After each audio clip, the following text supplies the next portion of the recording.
lot of us actually need to start to dismantle some of the identities we've taken on unknowingly. Hey friends, hey, welcome back to the show. It's Nikayla here, and today we are diving into an episode with Monique R. Shields. Monique is an executive coach, founder of Seven Pines Leadership, and podcast host of Ambition Without Compromise. She is committed to liberating the professional imaginations of women of color CEOs, founders, and leaders. As a coach, Monique leverages her own entrepreneurial and executive experience, plus nearly a decade combined of training in coactive mindset coaching, motivational interviewing, interpersonal dynamics, team building, and communications to help her clients find higher forms of leadership and intention in their lives and their business. Monique was formerly on staff at the Stanford Graduate School of Business as a facilitator for their Women in Management program, as well as at UC Berkeley's Haas School of Business as a leadership coach for current MBAs and alumni executives. Prior to launching Seven Pines, Monique was the director of coaching and then the director of partnerships at Joyable, a mental health technology startup in San Francisco. Monique understands what it means to move through fear and distraction to clarify, communicate, and act on a unique definition of success that refuses to compromise what matters most. And she brings this perspective to the work she does with her clients. Specifically, Monique specializes in helping high-achieving women of color business owners and leaders, especially mothers, balance ambition and freedom without burning out. So I met Monique after she applied to be a VIP podcast coaching client, and we worked together last year. But our relationship has evolved to much more than that. I see Monique as a true gift and a light that has come into my life, and she can be a light for you as well. So that's why I really wanted to share this episode, and just hearing how she thinks and the clarity that she can bring in just a few moments of having a conversation or bringing up a topic that's challenging me right now, I hope will help you guys to see why I just think that her brain is just phenomenal. So let's jump right into it. All right. So Monique, welcome officially to the guest chair. Thank you. I'm super excited to be here, Nikayla. I am so excited to have you. And let me tell you, I love looking at your crisp, clear camera. And I love your setup. So guys, if you're not already tuning in on YouTube, please go and check out Monique's setup. But as we are speaking today, I'm rocking my Spelman blue. I didn't go to Spelman, y'all, but coincidentally, I'm rocking that. And I thought it would be remiss for us not to touch on the fact that you just are literally on the heels of coming off of your 20-year reunion from Spelman College. Yes. What are your reflections, just your brief reflections on Monique 20 years ago and Monique, the woman today? Ciao. Well, I'm so happy to be here. And I am honestly still coming down from that trip to Spelman. 20 years, I'm like, there's a version of me at 17 years old stepping onto that campus that I remember so well. And she was mostly terrified, mostly terrified. I'm from a really small town in the Midwest. There's a lot of the world that I have still not seen yet. And just being in Atlanta alone was like a whole thing. I was so excited to be there. And then just amongst all of these young Black women who were coming from, just a myriad backgrounds that I had. I just had never been within the diversity of us like that before in my entire life. And so, I just reflect on how mind blown I was back then. And then thinking about now how that's my norm.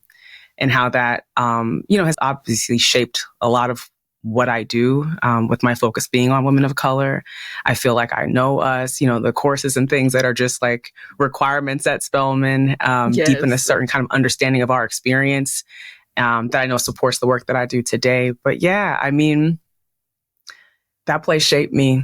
It shaped me, and it's one of the best decisions I've ever made. We are grateful to Spelman then, because the work you are doing is so impactful. And you guys, I mentioned in the intro how I consider Monique my unofficial coach. She will be my coach one day.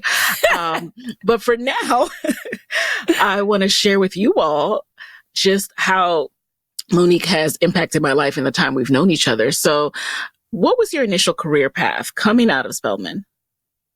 Yeah, so I was an English major at Spelman, and I was a lost English major. I wasn't one of those English majors that came in. That one? I know, I didn't know. I came in, I didn't know what I wanted to do, and I met some upperclassmen who were saying, well, you could go into publicity or you could go become a lawyer. So I was like, okay, I could do those things. I love words. So I did that. Actually, my first job out of school was at Simon & Schuster Publishing. There was this like kind of special rotational program for like fresh college graduates. I remember being in that space. And one of the things I think I learned most from my early experience of transitioning into publishing was like the critical value of relationships, because one of the main reasons I got that job was there was a Black woman who I interned for at CBS television. And she had the CEO make a phone call on my behalf and said, Monique, at that time, my last name was Brantley. Monique Brantley, you need to take a look at her resume. She needs to have real consideration. And I was like, oh, so this is how the world works for real. Yes. Like this is, these relationships really, really deeply matter. So yeah, that's how I started. Now, from there, so you have dabbled in a few industries, like many of us, right? You spent some time in banking. How did that happen? Girl, student loans. I was like, the English woke up. Okay. Spelman was like, you got some bills to pay. Yeah. So yeah, I loved the time that I spent at Simon & Schuster. But publishing it's not banking. It's not raining dollars on you. And it wasn't something that I was personally extremely passionate about. And so I was like, okay, I need to go and secure some stability for myself. And I had a bunch of friends who were bankers and working in finance. And I was like, okay, I'm not a banker, but what are some of the back office opportunities that I can find? So I moved into an asset management firm, and I kind of became the everything person it was a very small firm that was doing very, very well for itself. I became the everything person for the CEO at the time. And then I moved over to... Like a chief of staff? Essentially, yeah. If there was a chief of staff, that's probably what I was. Because he used to I was interviewing people at the VP. I'm like 23 years old. Like he's having me help me organize data rooms. I was doing all kinds of stuff I didn't have no business with, but he really believed in me. Shout out to Boris. Shout out to my old boss, Boris.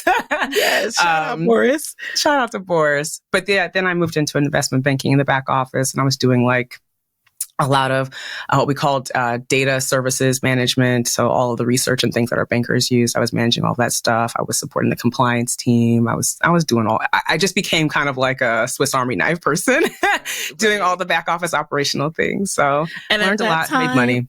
Oh, good. We love to hear that, right? At that time, were you starting to see yourself being driven to people understanding their whys, understanding or just even observing how they could be more effective as leaders? Was that when that seed started to be planted? I think the seed was planted, but I don't know that I was aware of it at that time. Because as I said, I started out working, even at Simon & Schuster, I was working for the SVP directly in the role that I had there. I was only working with the most senior people. And so what that did for me is it humanized the people who everybody are like, they're scared to step into their office. They're scared to approach in the lunchroom. I was like, oh, like that's Joe. That's, that's Robin. That's whoever, like that's such and such. They felt regular to me in a way that I think is unique to experience that early in my career. And so I got to see my value to people at that senior level early on. And I remember I did have like faint sort of musings of like, I could become like an advisor to leaders like this one day. Like these are regular people. They need regular people support that they don't get access to. So that's, I would say, the seed that was planted. That is such a blessing, because I remember being that age and starting and working at these companies and seeing the execs pass you in the elevator bank and having that like intimidation, like, oh my God, that's the CEO, that's the president. And so what a blessing to have that human interaction with them from an early stage in your career. Yeah. Yeah. It made a difference.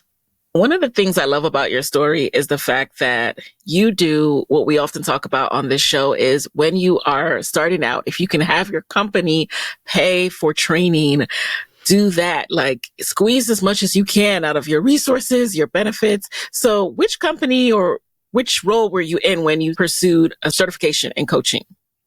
So at that point, I had transitioned out of finance and I was working at a startup. as a matter of fact. So at that start, it was a mental health startup. I had become the director of coaching. I was there for 4 years, helped build. I learned a lot of things entrepreneurially. But in that time, I had a fantastic relationship with my boss, who was the COO. And we were in lockstep around my development. And so because what I wanted to do connected to what I was already doing, coaching, but it was for mental health, right? I was doing cognitive behavioral science stuff.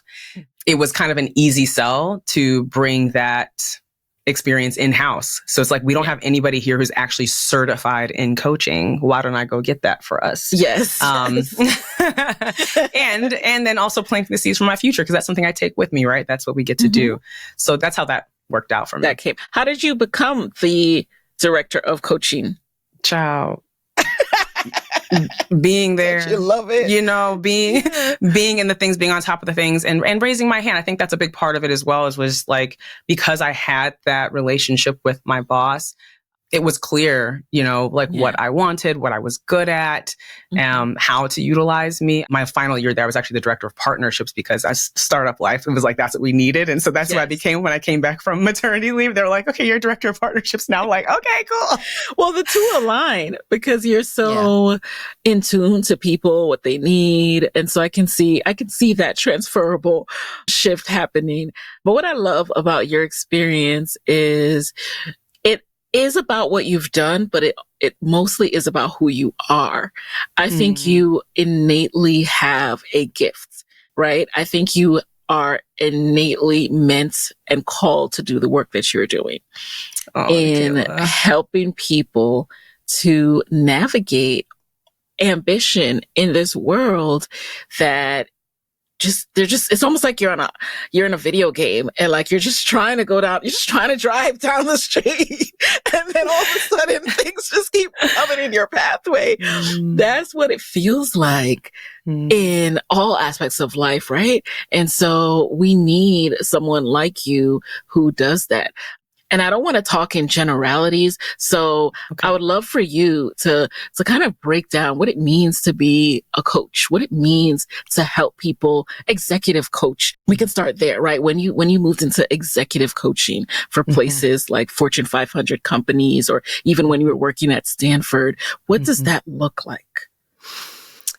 So it looks a lot like, I honestly, that early seed that I was talking about that was planted, it looks like creating space for someone's humanity to exist. Because when we feel connected with the truth of who we are and how we actually feel, and then we get to know what we actually think and what our imaginations can bring us to, we get to dream forward, that, you know, those big visions that we talk about.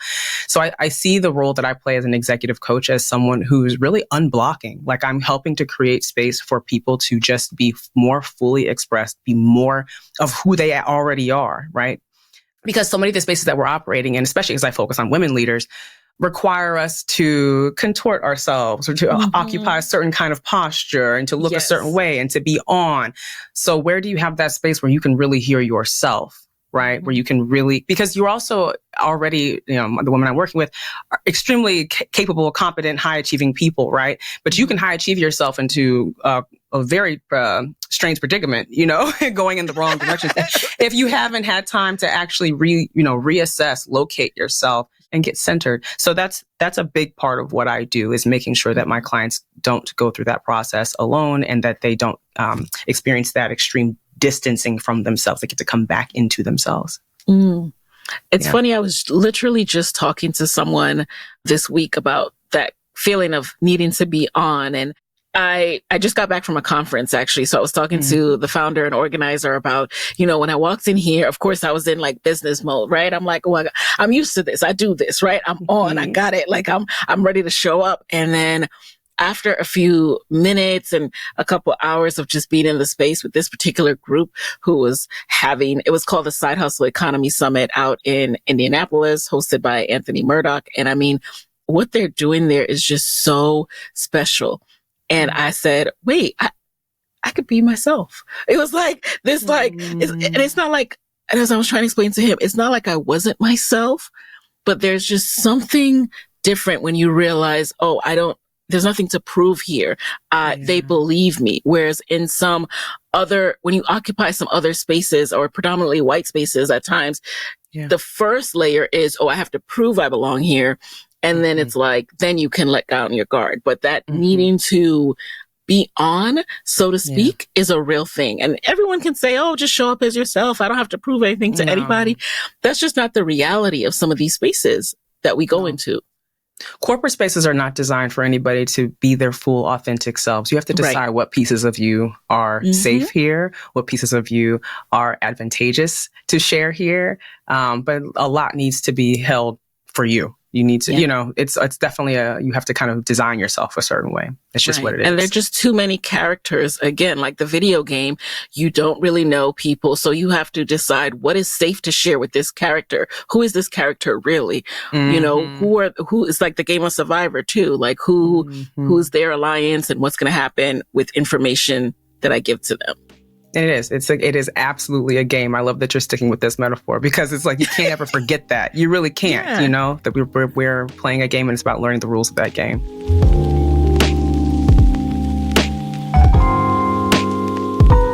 How did you learn the rules of the game and also free yourself from that particular atmosphere? You know what? I think I never fully learned all the rules of the game, meaning I shouldn't say learned. I learned them, but I wasn't interested in them. So I decided, I think fairly early on, like I said, I started a Viacom company, Simon & Schuster, huge. Yeah. Then I moved to a mid-size, smaller firm, and then a mid-size investment bank. Then I moved to a startup because I think I was just subconsciously backing my way out of large corporate settings because I was like, this is not really a fit for me long term. And so, I think I was like, I don't really want to spend so much energy trying to play all of the games. Now, look, any kind of work setting that you're in, there's always going to be some politicking. There's always going to be, there's interpersonal dynamics you have to manage, but it's a very different game in these much larger spaces. And that's also a big part of the work that I do with my clients. It's like, I'm not the coach you go to when you just want to learn how to play the politics better. I'm not the coach for that. And then I'm not, there's no judgment if that's like, girl, that's where I'm at. And that's what I need to do is focus on these politics. But I'm more so for the woman I'm trying to free myself of these politics. I want to occupy more of who it is that I am. I want to make sure I'm choosing whether it's employment or starting my own business or growing my existing business. A lot of my clients are entrepreneurs as well, that I'm writing my own rules. This is a game that I'm designing. Right. And I do love that you say, that you're not here to judge, because something else I heard recently was actually at that same conference was we just have to remember, instead of shaming ourselves for decisions we have made or are about to make, that remember a lot of these decisions are rooted in survival, and you need to do what you need to do in that moment or in this moment to put your survival first, right? Like you need income, you need a roof over your head and all these other things. Absolutely. However, when you do have space and time to be able to think beyond surviving to thriving, this is the conversation and this is the kind of coaching that you're here to do. Absolutely. Absolutely. And sometimes it's about, we're always in seasons, right? I have lots of clients who are like, I came to this big company because there was a season I needed where I needed, I'm going to have 2, 3 kids, 4 kids. And I want the benefits package that goes with them 4 kids, and that's what I needed. You need the IVF package sometimes. Okay. You need the maternity leave package sometimes. Yes. The packages are real. Okay. And so, we do what we need to do. And sometimes it's about like, but I've not lost sight of my North Star, and how can I figure out how to still plant seeds in this season before I'm ready to necessarily like make the big leap, or, I want to backstep. I know that's something you talk about a lot too, is just how we can baby step our way into transition. That's a big part of what I will share as well in my work. That's timely too that you mentioned that, because now I want to talk about your own transition into entrepreneurship. First of all, when did you decide, right? Like, do you remember when you decided, okay, I am going to take my skills and leave? When I became a mom, that became really, really clear. And like I said, I had a really wonderful experience at that startup that I was at. I had a lot of support. Like they're the ones that help subsidize and support me through my certification process and that sort of a thing. Wonderful relationships, like grew a ton. But I also was still working for somebody else. I'm still working on somebody else's timeline and growing somebody else's business. And I was like, I think I've taken what I needed to take from this season, and I have everything that I need to place this bet on myself and reclaim ownership of my time. I had lots of privileges in that, right? Not even just even getting into the fact that I have college degrees and good experiences and things like that on my resume. I have a supportive spouse, that was enabled me to make that pivot the way that I did without having to, worry so much financially in that transition. Although I never stopped earning. I always found ways, I really wanted to feel like I was starting something viable. Yeah. And I have a network that I felt very, confident in being able to tap to support me in that transition. So those things really do matter. But motherhood did it, girl. I was like, oh no, this is what matters. And I need to own all of my time. Ooh, I need to own all of my time. Yes, I want all of it. Just some of it. Yes. I relate to that. Yes, ma'am. You never stopped earning. I love that. I love that because that means you also, did you test out earning before you left? Like did side clients or, Yeah. What did that look like for you? Well, as a part of my coaching certification, this is very typical for at least like the ones that are like accredited, that you usually have to have a coach, and it's a paid coaching relationship. They give you like a student rate usually. So I had gotten used to the idea of like paying for coaches. And I also had the requirement then of also getting clients to pay me. So it could be they were like, oh, you can get a $5 client. You can coach your friends. I was like, no. I'm starting a business. I want to figure out how to begin having sales conversations. Yeah. So it was like second and third degree sort of relationships. I did coach like one friend, but coaching friends is tricky. So because you're too invested as a friend, it's hard to manage the boundaries there. But yeah, it was important to me to feel like I'm running a business, like I'm starting an actual business. And so yeah, I had a handful of early clients. I made the packages and things like very doable for someone who's like working full time, earning my certification, momming, And then I also contracted with my company. Once I had given them my timeline to exit, I contracted with them for an extra month or two to help transition because I hired someone to replace me. And so those two things kind of combined helped me build that financial bridge out. And I will tell you also, I think when you come into this, knowing like whatever business it is that you're trying to start, that like, I want to start a business, which means I need to transact. You start behaving like someone who transacts, who actually earns for the value that they provide. And you'll start getting you start getting really creative about how you can continue to get paid more and more. And it also really emboldened me to continuously raise my rates, to continuously look for possibility models in the marketplace, to not look for the lowest common denominator, but to look for like, what is the highest possibility? Yeah. Because people will try to tell you, well, you're new, so you probably don't want to charge this. No. Right. And I don't believe in that. I'm like, wait a second, you're not new to earth. Okay. You're not new to being a grown-up professional. Right. Okay. All those experiences. Okay. No. Yeah. No. But, you said so many things that I want to unpack for a second. I love looking for possibility. What did you say? Looking possibility models. Possibility models. What does that mean for you? Okay, so I'm gonna give you a quick story, right? Yeah. So when I first started my coaching business, a girlfriend of mine happened to have a friend or a mentor who told her about these other coaches, and she was like, "Hey, these coaches, these two women coaches, they happen to be two white women." Have this like coaching program that they're starting to kind of mentor coaches. And I learned a little bit about it. The group was called Women in Money. Yes. And I was like, oh, I like the sound of that. So what are we going to go and learn? And I also was very interested because I mentioned their race on purpose because white women have different kind of access typically, and maybe a different way of thinking about charging and about networking and about, sort of how you manage opportunities. And so just being in their presence, they gave me tons of like frameworks and books to read and There was one book that was really helpful to me, but just being in their presence and hearing how they move and getting little moments of mentorship where it's like, how much are you about to pitch for that contract? No. Make that times 5. Yeah. So that what it showed me was, these are also mothers. These are also women who had left corporate. These were like, I just needed to see them. And then I also wanted to push, what I thought could be possible. So just putting myself in the presence of people who are doing in close proximity, doing what it is that I wanted to do and at the level that I wanted to do it at.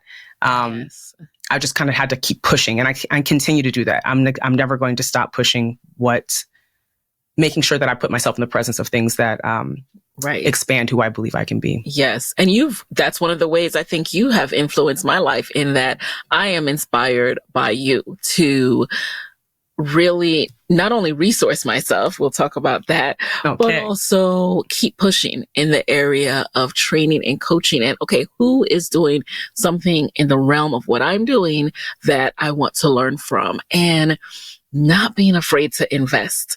Whew, let's talk about that. How do you... The investments, Monique, the investments.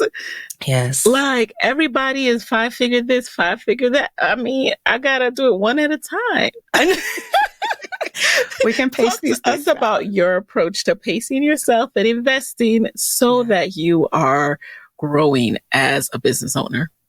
Well, I'll tell you what, one thing I actually have taken from you, Nikayla, you mentioned this on one of your podcasts. And you've mentioned this several times, but I know I heard it at least once come from you when you were talking about just-in-time investment. Mm-hmm. And that's something that I kind of hold with me as well, because it's not about doing everything all the time. You can't, I do that sometimes still. I get caught up. I'm like, let me just go ahead and get this course too, because, and then I don't have time to do this little course on top of the other things. And I also meet incredible people, right? Like, that's what I'm saying. I'm like, ooh, Monique, ooh. Save me a spot. I'm coming. Girl, I'm coming. But I got some just-in-time work that I need to do right now. You know? Yes. And just trusting that, what's for you right now or what matters most. Like, our priorities have to be our priorities. Right.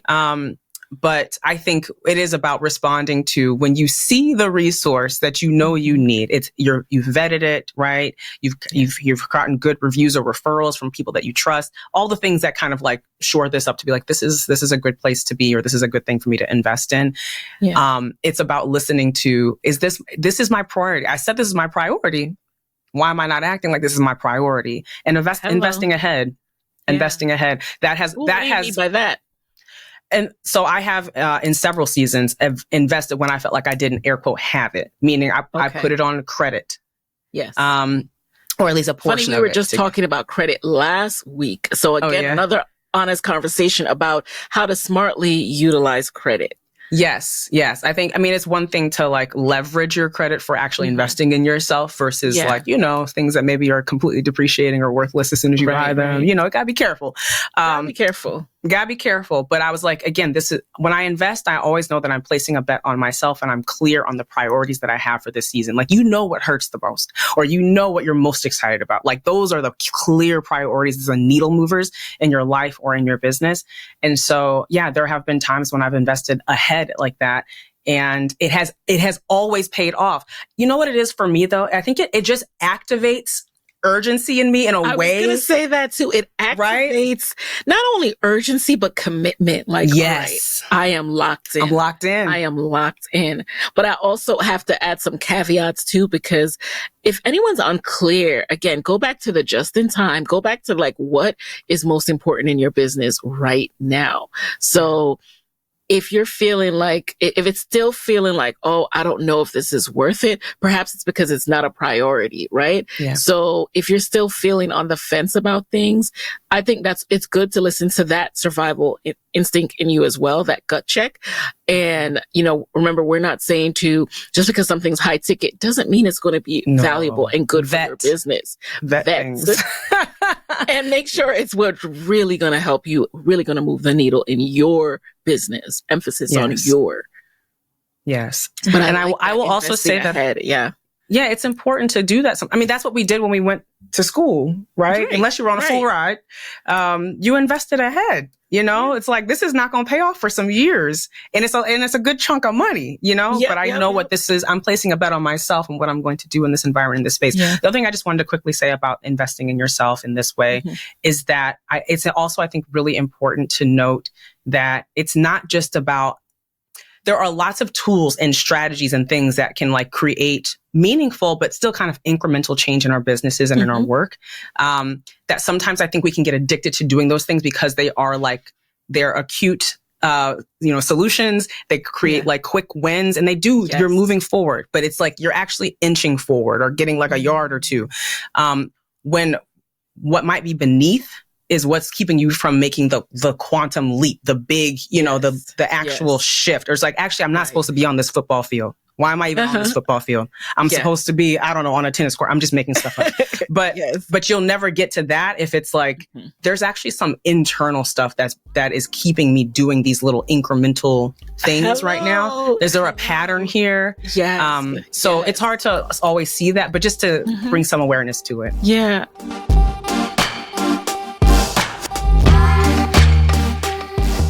And that's where coaching is also helpful because of being able, someone else is hearing you speak. And so someone else can call you out on your thought process, whereas you're not going to really truly see your thought process because of your blind spot. And that literally happened to me recently as well, because I was talking about the current challenges I'm facing in this season of my business.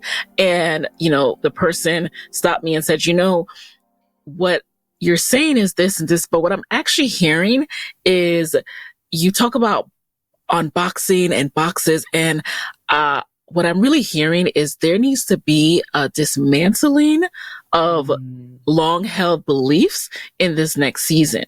And that's absolutely a space I'm in right now, where I'm in this transitional phase where there are profound mindset shifts that need to happen in order for me to move past some of these barriers. Yeah. And that's where the real work is. And that's where you will get every and you're not going to find that in a lesson per se, No. I'm not going to read my way through. Yeah, exactly. You're not going to podcast your way through it. You're not going to read your way through it. You might get some inspiration, some quick, but you won't experience transformation. Exactly. Yeah. This is why we need to work together, Monique. But come in. Back to your steps to go out on your own. So you started the training, you started getting clients, you were, slowly raising your rates. At what point did you start to kind of systematize and regulate your business, so to speak? Like you knew how you're getting money and you could predict income and all those things. Yeah. Okay. So that's a multi-layered story. But what I can say is in that first year, I thought I had kind of gotten a little rhythm down, right? My husband used to tease me because I had kind of like an in-person events-based, network-based model. I was like, if I go to certain spaces, I will, pick up chicks, air quote.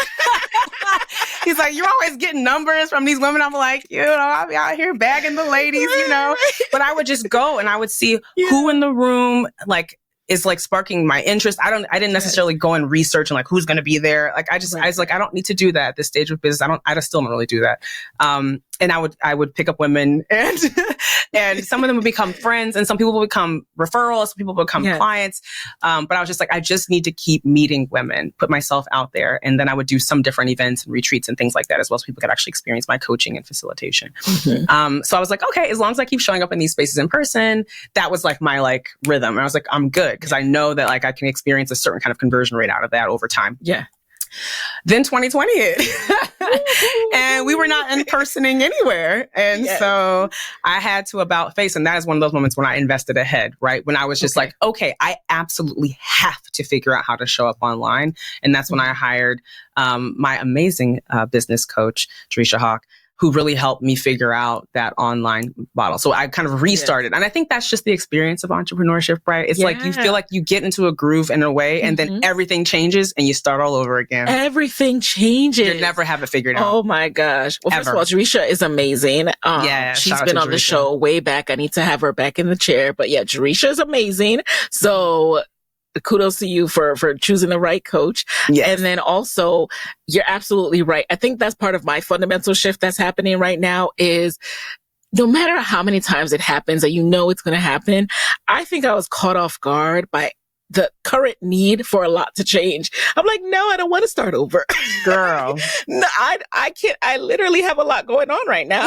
Now is not the time. Now is not the time to start over. I got kids, a husband, what? How? Girl, I have to figure out my business again.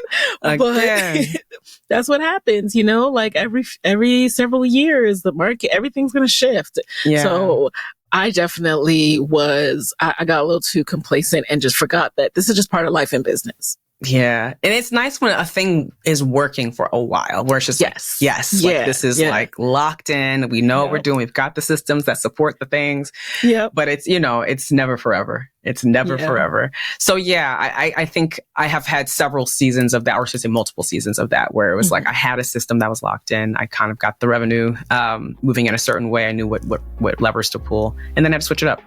Then you switch it up.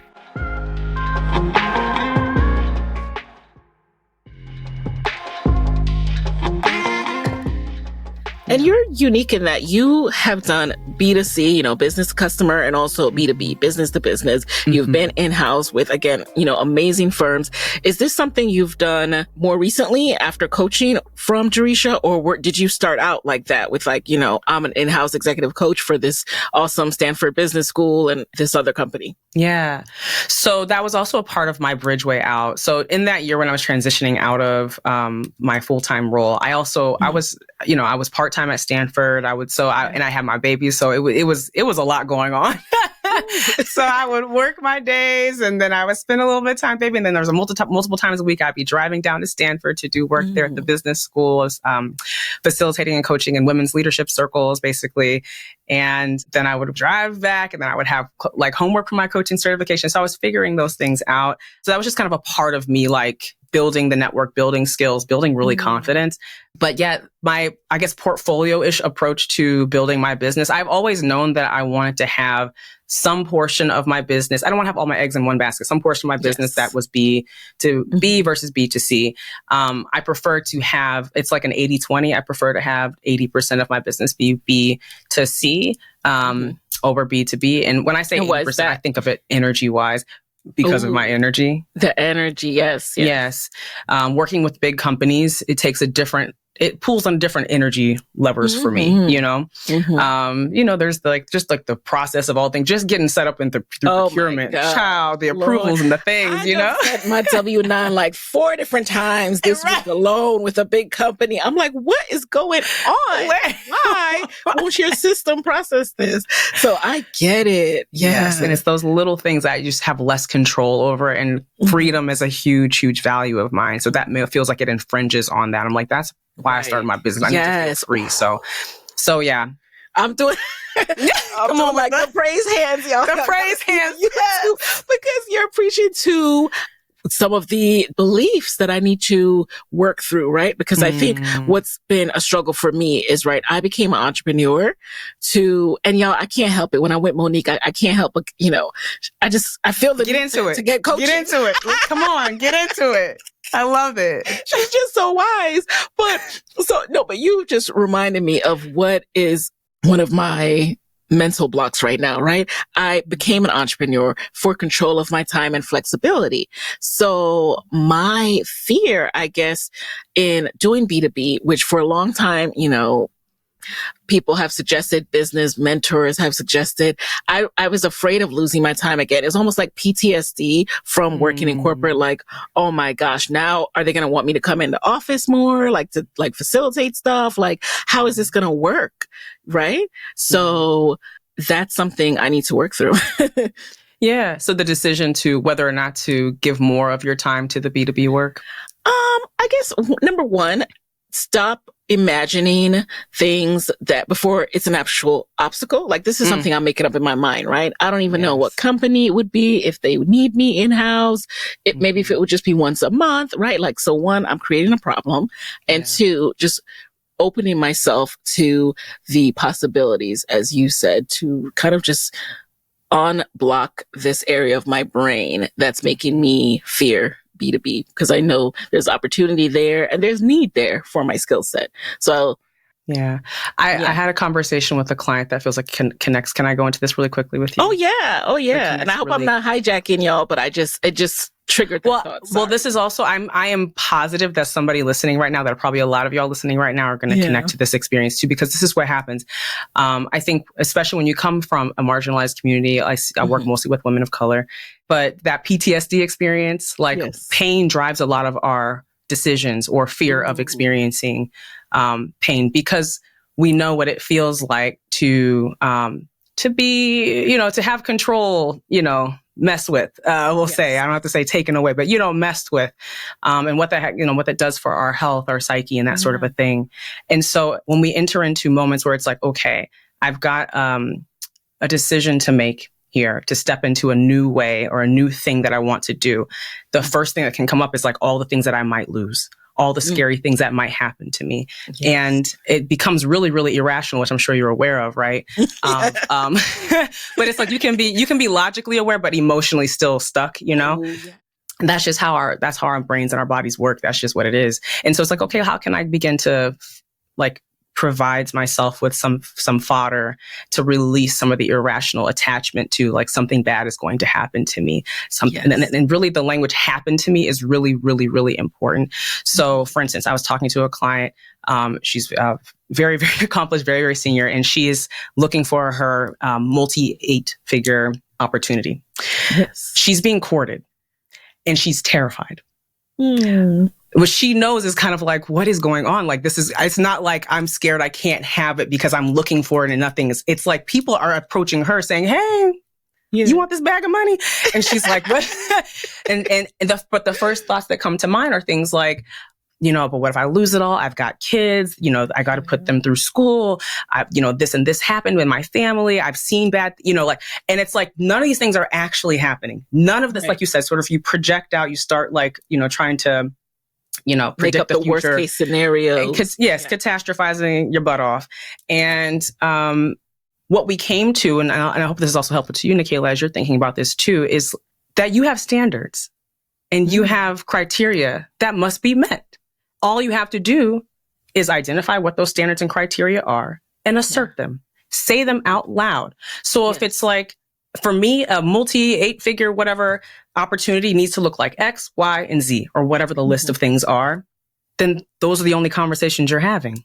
Ooh. And you can say those things. You're allowed to say those things in the conversations that you're having. We believe that that opportunities are so scarce, or that that these things will go away if we say what we want. Yeah. It can't be further from the truth. It's actually very attractive. And sometimes things will be repelled, but usually it's things that need to be repelled. Right. You didn't need that in the first place. So giving yourself a moment, no, it wasn't for you. So giving yourself a moment to identify, well, I have criteria, I have standards. It's like, these are what the hours need to look like. These are what the commitments need to look like. This is what I'm willing to, this is not what I'm willing to do. And I know this from personal experience too, because I've had, shaken in my boots, have conversations with these huge companies and tell them, no, I don't do this. This is what it will look like. This is what I need. Yeah. And you can find little opportunities for compromise, but you keep it minimal. Yes. You're in control still over those things and you can walk away. Ooh, that was so powerful. Yes. I definitely needed to hear that. And you know what that reminded me of? Again, your background and having that early exposure to these executives, because I too have seen people who they were being courted for C-suite roles. And it was like the negotiations were at a standstill, and it would be like, oh, they need their 2 personal assistants to come with them. They need this, and that. Girl. And they're like, okay. They're just giving all the concessions. Yes. I've seen it done. You've seen it done too. Yeah. And at a certain level of expertise, it's like, Nicaila, this is a one-of-one podcast. You're a one-of-one kind of girl. There is no other side hustle pro equivalent out there. Right. So if somebody wants you and the value you bring, okay, where are you going to go shop for it? Go ahead. Where else? It's like when you've been putting in a decade's worth of effort and expertise has been built up. So your value is so unique that you can rest in that. You get to rest in the expertise you've built. Thank you. Thank you for that. And just thank you for being you. Again, I hope y'all are soaking in this wisdom. I hope that you, after this conversation, will definitely go over to MoniqueRShields.com and add yourself to that wait list. All right. Again, if you're not ready to invest ahead, add yourself to the email list. Okay. Because even the emails bless me, Monique. All right. Come on. There's no Chat GPT in there. That is... It's me. It's you. You can tell, English major. But let's talk about your newest initiative, like your newest program that you're launching for moms, or that you've launched. Your next cohort is locked in for the next 6 months. Tell us about it. What's it called and what is it? Okay. So I came into this year, into full transparency, post-election, feeling very, very clear that gathering women and prioritizing Black women, and I love my Black mamas, was of the utmost importance. It's an imperative for me this year. So any ways that I can bring us together with intention, that's what I want to do this year. And so I created this group called Claimed, and it is for highly accomplished Black mothers who are ready to open up their next chapter, but want to do it in a way where they're not compromising themselves, want to do it in a way where they can feel like we talk about, release some of those PTSD attachments to old professional identities or old beliefs and that sort of a thing, and move through and actually grab onto what's next, allow themselves to create what's going to come next that's even better than where they are now. So it's a group about dreaming, it's a group about doing, it's a group about being, and I'm really, really, really excited about the cohort that's come together. Enrollment is closed for this cohort, but it's something that I don't want to make any promises, y'all, but I think it's something I want to do, a special thing for Black mothers every year. I think I'm going to make this an annual thing. We'll see. So, we'll take 1 year at a time. Okay. But I'm really proud of it. Yeah. And we'll see. I think I might do also a group that's not specific to mothers, because I got a lot of questions like, what about us? I don't have kids, or I don't have kids yet, or, you going to do anything for that? Exactly. And I'm like, because let's talk about the people who, does this society even allow for people to become mothers, right? There's so many ambitious people who, can they even take a pause to focus on that area? So yes. I know your inbox was full of people like, what about me? Yeah, it really is. And whether you have wanted to become a mom or just have chosen not to, or whatever the situation is, I think, I'm for all of us. Okay. I am women of color broadly. That's y'all are in my heart with, at the core of everything I create. So that's what I'm about this year, and I'm really excited about it.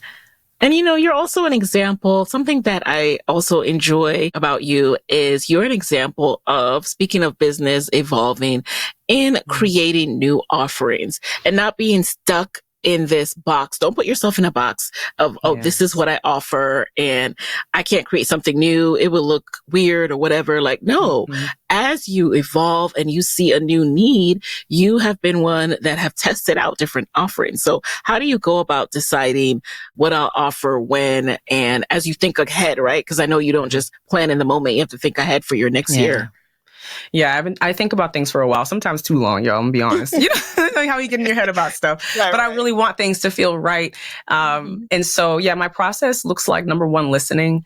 Your market will tell you, and that's why it's so important to be visible and vocal about what it is that you're doing, because your audience, even if there are 5 people listening to you, they will tell you what they want and need. And then all you got to do is show up and give them what they want or need. That aligns for you. You don't need to be doing stuff that you can't stand. But, so you find that intersection, you just listen. And they'll tell you what you need. And then for me, I also just kind of like to test the waters. I'm like, okay, I think I'm getting this signal. I'm getting DMs. People have asked me literally over the last 2 years, 'cause I haven't done a group program. I guess it's been like three or so years. I haven't done one in a while. I've asked you. Have been asking.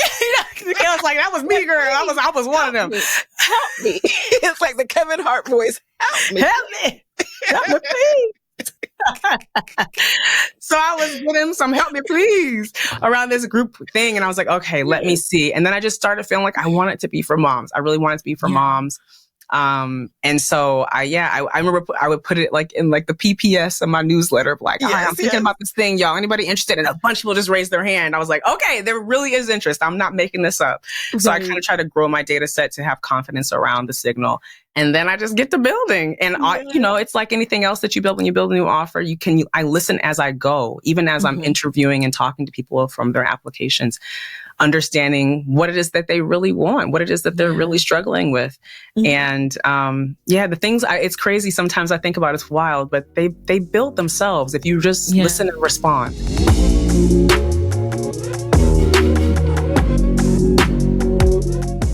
Yes, that is absolutely accurate. And speaking of listening, you have a podcast, Ambition Without Compromise. At what stage in the game did you start your podcast, and why did you start it? Okay. So I've had my business 6.5 years. I started my podcast 2.5 years ago, I think. So like 20. Something like that. Yes, because I had my son at the end of 2022 and I started beginning to prep to have my podcast, in spring of 2023. So what prompted that was, well, really two things. One was about, I always kind of, I count my experience first. So meaning I'm the person who has to do this thing. I need to feel a certain way doing it. I won't do things that completely I don't do anything that destabilizes my energy. I don't do things because that messes up the big play. You know, we got to think about the big play. Especially at my grown age with these children. Yeah, I need to make sure I'm energy. Okay, I can't be doing other stuff to destabilize. That's enough. One thing that destabilizes energy. One at a time. And they're not going to quit. So yes, I'm really, really cognizant of that. And so I tested for a while. I used to have this thing called my Letters from Monique was an audio newsletter. And it was my way. When I first started the business, I was like, okay, I don't know this email marketing thing, but I was like, I kind of feel like I want to have a way where I'm in some people's inbox. My list has been tiny around it. I just kind of put something out there just to build the muscle. But I was like, if I can prove to myself that I can do one audio a month for a year while I'm doing all these other things in my business or whatever, then we'll see if we go up from there. So that was kind of my experiment. I proved it to myself. I liked it. I felt good in it. And then I did some customer interviews with some of my favorite clients and women in my network. And one of the questions I asked was, where do you consume? What are you watching, listening to, reading? And my girlie is a podcast girlie. Most of my clients and women in, my ideal sort of targeted woman, she likes podcasts because she's a multitasker. So she can listen to her podcast while she's walking or cleaning or driving. So I was like, okay, it's clear. I need to do this podcast thing. I want to meet her where she is. And I've actually given myself that time to see that I enjoyed it. So I set a nice, easeful frequency bi-weekly every other Wednesday. And it's been wonderful. Nice. And speaking of gifts, that is also another one of your gifts. I think you have one of the most peaceful, calming voices. And for me, as someone who falls into your target audience, it's like I'm listening to a girlfriend, a coach, as I'm driving or what have you. So it's like I'm having a conversation with someone I would want to talk to anyway. And so, if you have a podcast audience, like if the people who you want to target are listeners or watchers, which honestly, I think most people are these days, then it's something to consider for sure.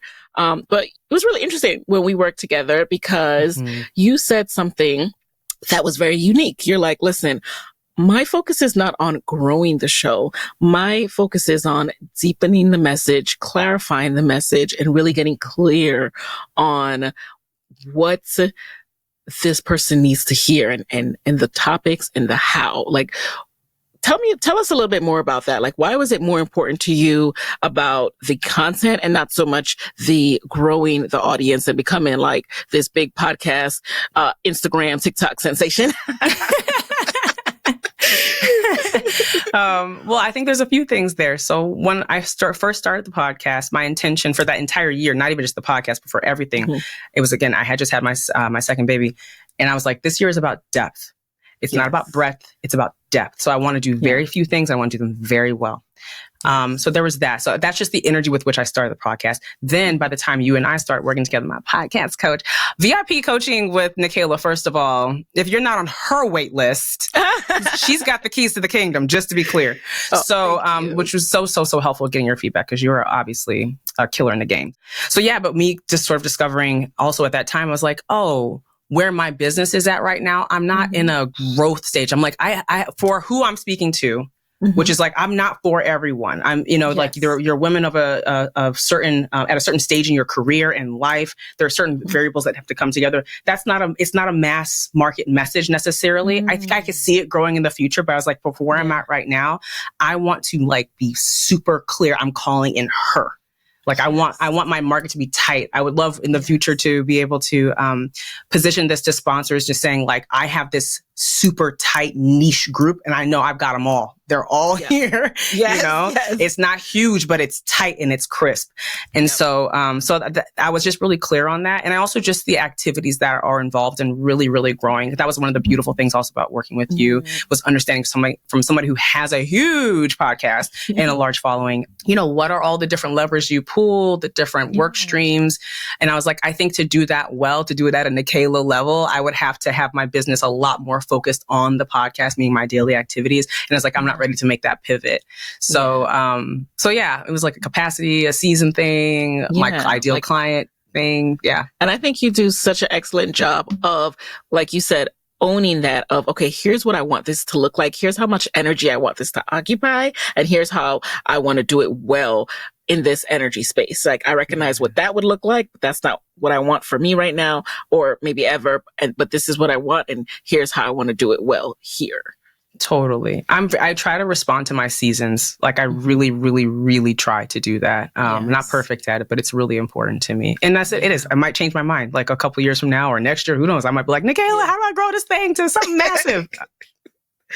No, I think we kind of have that similarity in, it's almost like when you are in the space of having people apply to work with you, you truly are able to be selective and match energy and make sure energy is aligned when you get on calls. And, you know, from the jump, I could just tell that one, like, I'm a fan of yours, right? Like, I listen to your podcast in earnest and I get so much from it. You've seen me share it in my own newsletter. You're so good. Like, I'm so grateful to you. So grateful. But again, I just think that is alignment and really understanding who we would work with the best. Did you ever have any experience where that was kind of hard for you at first starting out, like understanding how to select clients? I think so. I think that's like with anything, you know, where it's just like, I've always had wonderful clients. I don't think I've ever had an experience where it's like, whoa, that was not good. That was bad. Not again. Right. I haven't had quite that, but I've definitely had where it's just like, oh, you're like adjacent, you know, like this is like you're like, but you only learn by doing, you only learn by experiencing different people. And also, who I served, you know, 2 years ago, 2 years prior to that, you know, like all of that continues to evolve. So as my business evolves, as I evolve, as my skills and all of that evolves, so does my client. And so I'm constantly relearning her as well. And so I have to like continue, like even with Claimed, right? I had to okay, I have to get really tight on who she is. And that's been also the benefit of working with coaches as well. Because sometimes it's hard to see it yourself. You don't see the water you're swimming in. You're like, girl, she's right there. This is your girl. This is what she's saying.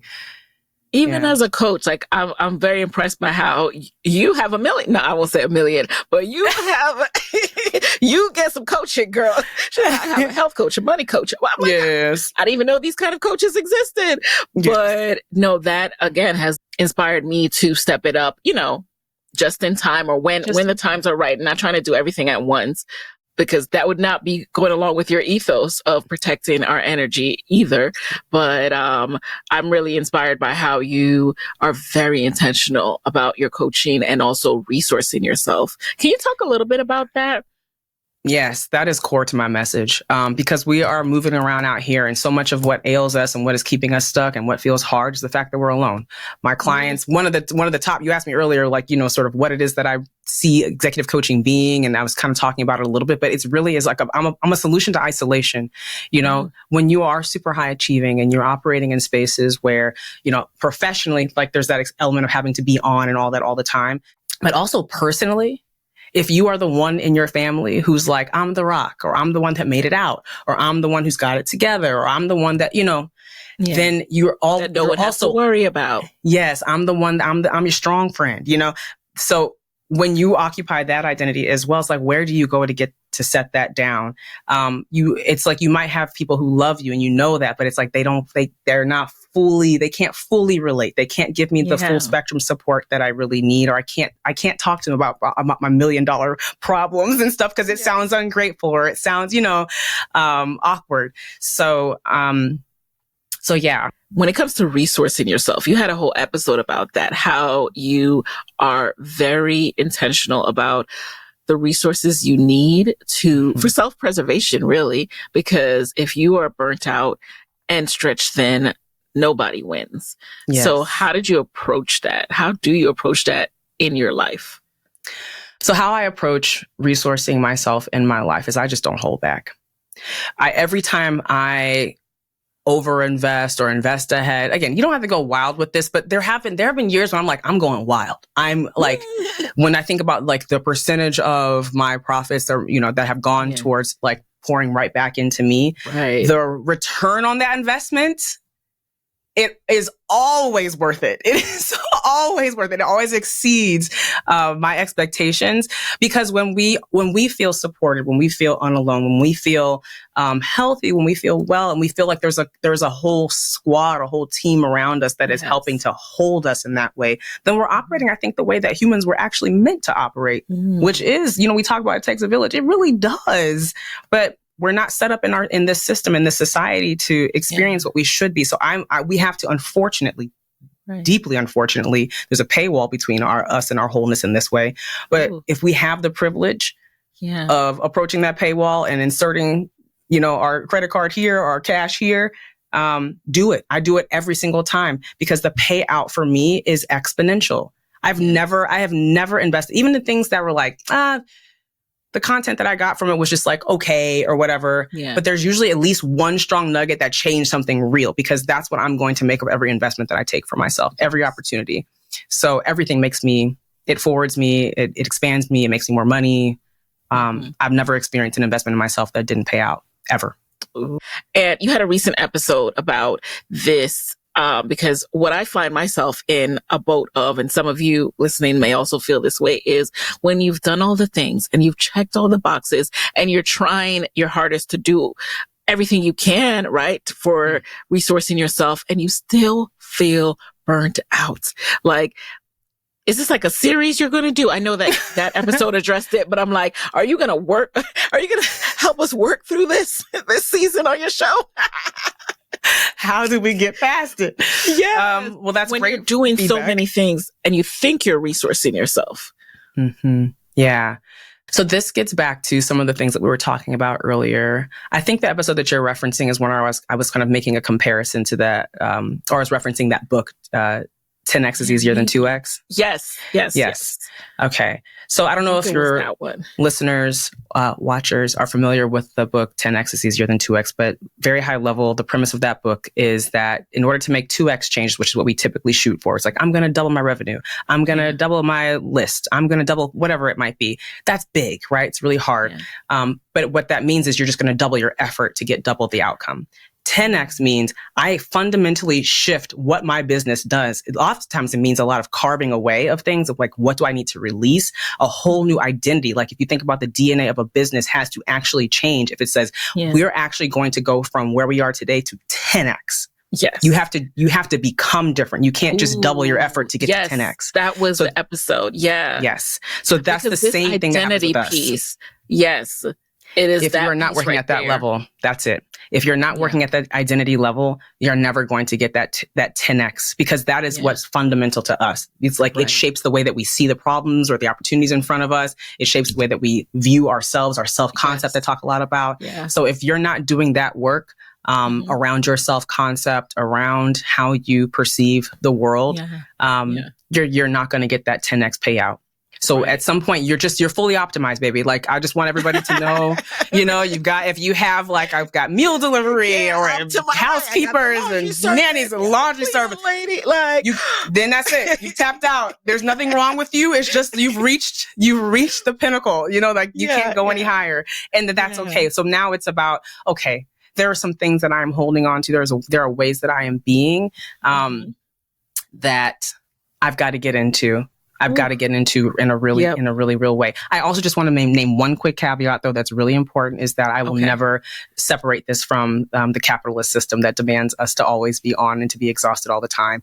That is a huge, huge driving factor as to why you still feel exhausted, babes, as well. So, exactly. Because when a system lets kids get out of school at 3:30 and then the workday is a different, it was never meant for us to make it make sense. Okay. Exactly. But that identity piece, from what I understand of it right now at the level I'm at, it's like, first of all, you cannot see the identity you've chosen to occupy because it's another blind spot. So, but if you fundamentally think, I'm a solopreneur. I do this. It's okay. I can do this. So I can do a little bit of this, a little bit of that. It's like, no, you cannot.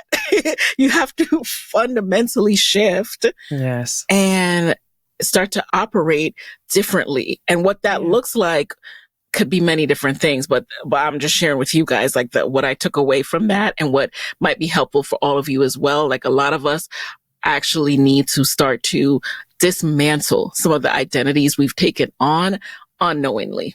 Yes. Yes. That's when, you get into stuff like, what is my relationship to help? What is my relationship to risk? What is my relationship to? And those aren't optimizing things. Those are identity things. It's old stories stuff we tell ourselves. Every time one of my friends talks to me, she's like, I'm not a risk taker. And I want to be like, that's a story. From the rooftops. Because honestly, I don't identify as that either. I don't identify as a risk taker. I'm just living the best life that I have carved out is right for me. That I've decided. We're walking around with a lot of invisible I ams, and it's about doing the work. And I'm not. And I'm not. Yes, exactly. Yeah. And it's about doing the work to make those things a lot more visible to you so that you can, that one's holding me back, or that one's keeping me stuck. You mean that's not true? That's not. That's and not the last thing I'll say, because I know I could talk to Monique forever, y'all. I'm sorry. But it's that piece around the help too, right? Like thinking, because I know I'm doing this work as well, releasing. I, for a long time, felt bad about getting laundry service because I thought my neighbors would look at me like, is she for real? I know she got to wash a dryer. She can't do her own laundry. The stories, allowing yourself, giving yourself permission to do and get help is another identity shift as well. So, Monique, God bless you and the work you are doing. We are going to transition into a quick lightning round. Are you ready? Okay. All right. Number one, what is a resource that is really helping you in your business these days that you can share with us? I mean, I guess my assistant, I'm like, I don't know what else to say, honestly. My assistant. Where'd you find your assistant? How'd you find your assistant? Y'all, my dirty little secret is that my husband found my assistant because he was working on something and found her, I don't know what online marketplace or whatever labor spot. And he was just raving about her. I was like, oh, let me holler at her real quick. Right. Snatched her right on up. I did. That's a partnership. Number two, who is a Black woman entrepreneur who you'd want to switch places with for a day and why? Non-celebrity, if possible. Someone I'm really curious about. Oh my gosh, the editor she's not an entrepreneur, but I mean, I don't know. I think of her as one. I was going to say the editor-in-chief of Essence. But why? I think she's so fascinating. I think that the way she moves through spaces so unapologetically, so boldly. I like the way she plays. I like words. I like the way she places words when she's speaking. And I'm just curious about her. Like I would love to, I'd love to see what it's like in her world. Number three, what is a non-negotiable part of your day these days? Oh, yes. So I wake up at 5 a.m., not on some crazy, strange not on CEO some TikTok trend. Right? No. I have been an early bird since I was a little kid. Like I'm also knocked out by like 9 p.m. Like I'm sleepy, like I have grandpa hours. So, but having that early morning moment to myself is truly, sometimes I work out, sometimes I sit still, sometimes I scroll, sometimes I talk to God. It doesn't matter. I just need a moment. Yes. Whew, yes. Number four, what is a personal trait that has really contributed to your success? So it's not the Enneagram. One of those personality tests, it says that I'm a wooer, like WOO. I like to woo people. And so it takes me back to my early days. I'm like, that's why I was successful. I'm just working the room. I like having little romanticized moments with people. Yeah, it helps a lot with my work. I'm telling you, it's a gift. And I could see that, or just talking to you. It's all over you. It's in your essence. All right. Aww. And then finally, what is your parting advice for fellow women entrepreneurs who want to go out on their own eventually, but are worried about losing a steady paycheck? Insist on steadiness. Insist on stability. Insist on being held to just have trust that you can have the most extreme of high standards for yourself and move. Insist on it. Know that you can insist on that and set those boundaries, set those standards, and the world will respond. You'll repel what needs to be repelled. You'll attract what you need to retract. It's just how it works. Oh, I love that. I needed that. Oh my God. I got chills all over me. That was just the perfect note to end this conversation on. And, Monique, is there anything we didn't touch on? I don't usually ask this, but I just feel like you have so much to offer. So is there anything we didn't touch on? Any last words of wisdom that you just want to share? I'm so grateful to have been here. I think I'll say two things. Number one, for anyone who's coming to Rachel Rogers' conference, ROI, this summer in June in California, I'll be there. So I'd love to meet you if you happen to be. I know your audience might represent a good portion. Yes, yeah. We had Rachel on just a few weeks ago. So yes. All right. So I'll be at her conference. I'd love to meet you. And then number two, as a parting piece of wisdom, one of the things that I am constantly sitting with and sharing with my clients, and I hope this unburdens you as well, is that whatever it is that you're facing down next, whatever challenge it is that you're trying to take on or figure out, you don't need more. You're not deficient in anything. There's no deficit within you. You don't need to take on anything new, tack on anything new, build yourself up more. Usually you need to release. So focus on what you need to let go and let that be your energy. Let yourself release. I'm telling you, it's like you're just speaking life over me always. Like I have been in that energy of what else can I do? What else can I learn? How can I figure this out? And it's like, you're enough. You have it in you. Yeah. What can you release? It's true. What can you release, y'all? And so where can people connect with you after this episode? Yes. So certainly I'm on mostly just Instagram, a little bit of LinkedIn as well, but Monique R. Shields is my handle. I can't forget that R. And my website is moniquershields.com. You can learn all the things there, connect to all the stuff, and even apply to work with me as well. Yes. Thank you, Monique, so much for being in the guest chair. You guys also listen to Ambition Without Compromise. Get your whole life every month, every other week like I do. And with that, I will talk to y'all next week. Hey guys, thanks for listening to Side Hustle Pro. If you like the show, be sure to subscribe, rate, and review on Apple Podcasts. It helps other side hustlers just like you to find the show. And if you want to hear more from me, you can follow me on Instagram at Side Hustle Pro.